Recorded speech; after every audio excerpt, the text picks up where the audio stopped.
norėjau toliau augt, tobulėt. Pačiam viskas įdomu, naujas technologijas įdomu, įgūdžiai įdomu, žinias įdomu. Tai ieškojau, kur pradėt ir kažkaip tai užkabino tiek ta pati reklama ir prisijungiau prie Ponezis.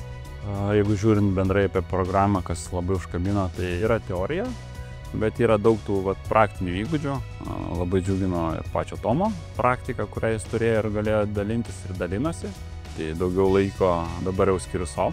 Perskirstimas darbų, prioritėtų, tai asmeniniai pokyčiai, taip daugiau laiko savo, šeimai, namuose ir automatiškai gali daugiau tobulėti.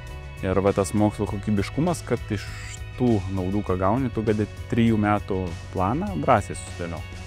Tai čia gal pagrindinė pridėtinė vertė, nes tam tikri dalykai užtrunka, reikia laiko. Ir per mokslus tokie supratimai ateina.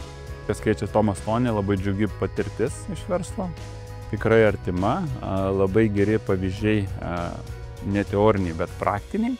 Jeigu nežinai, nesiseka tam tikri dalykai, tiesiog labai atvirai gali klausti ir labai atvirą ryšį duoda su labai aiškiais palyginamaisiais dalykais, kad gali pataikyti ir pritaikyti.